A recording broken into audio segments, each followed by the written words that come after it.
Good morning, guten Morgen.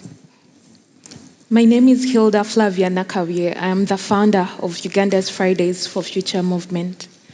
Uganda is found in Africa, a continent that emits less than 4% of the global carbon emissions, and yet it's the most affected. Uganda is the 12th most vulnerable country in the world to climate change and the 49th least prepared country to combat its effects. My country is yet to host the world's longest heated oil pipeline built by French company Total. It will be 1,445 kilometers long from Hoima in Uganda to the port of Tanga in Tanzania, passing through critical biodiversity areas.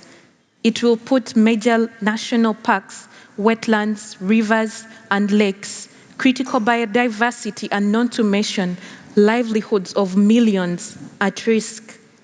It has displaced about 100,000 people, 400 villages, including mine, leaving us homeless and impoverished amidst these unprecedented times of COVID. A third of this East African crude oil pipeline will be built in Lake Victoria Basin, the second biggest freshwater body on the world, and a source of millions and a source of food to millions of people. This water body is the biggest inland lake in Africa, and up to 40 million lives depend on this, which increases the risk for further devastating human impacts in case of an oil spill. It will emit 34.3 million metric tons of carbon a year, which greatly undermines our efforts to reduce global emissions and stay below 1.5 degrees Celsius. This is dangerous and unacceptable. Developed countries like France and Germany have burnt fossil fuels for many years, but the appetite for oil and coal is still high. I have come here today to remind you that the greed exhibited by your leaders and the global North corporations is a danger to the lives of people in Africa. It is a danger to our wildlife and a threat to future generations. The global North is too greedy to think about the children in Africa who go hungry as a result of climate change-induced famine. The global North is too greedy to think about the children in Africa who go hungry due to human-induced famine. The global North's love for money from fossil fuels is growing every day that passes by. This love is a cause of death to indigenous people. It is harming birds, wild animals, and humans that bear the brunt of the climate crisis. Please stop contributing to the climate crisis. You are putting an end to innocent lives. Why Germany? Why France? Why Europe? Why the climate injustices against Africans, Asians, Latinos, and the rest of the global South? Why don't you give us a chance to live?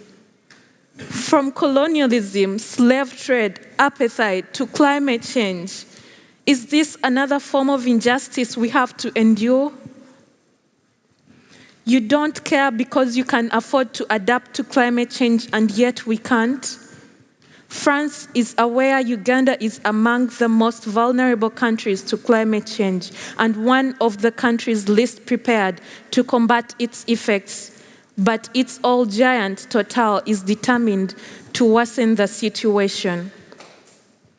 German company RWE is aware villages are being displaced but does not care. Luthras must stay. Coal must stop. We should stop expansion of oil, gas, and coal if we want to stay alive. Developed countries are switching from fossil fuels to renewable energy, yet forcing poor countries to open new oil wells and build pipelines. The East African crude oil pipeline is a clear evidence that Europe is not about to stop burning fossil fuels. Europe developed by burning fossil fuels, but that is not the path we want to take. Uganda and the rest of Africa wants to develop, but not at the expense of nature and human lives. Development should not come at the cost or at the expense of nature.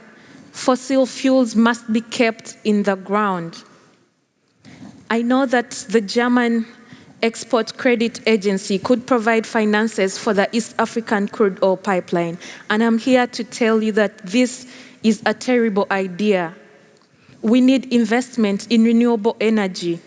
Africa receives sunlight throughout the year. This is a gift. Let's unwrap it. And I call on Deutsche Bank, Germany's biggest bank, to stop supporting Total Energies and RWE that are displacing people and villages, putting profits above people. This is not the way to go. 100 billion in military? Why not invest in renewable energy? The future is sustainable and clean. Let's keep it that way and let's work towards it. This is a time in history where humanity shifts to a clear level of understanding. No sugarcoating, no greenwashing. Saying the truth as it is. The ball is in your hands, Germany, Europe, to choose what side of history you will be remembered on. And at the end of this, I hope that we do not drown in our own pride. It's time to turn words and promises into action. Thank you.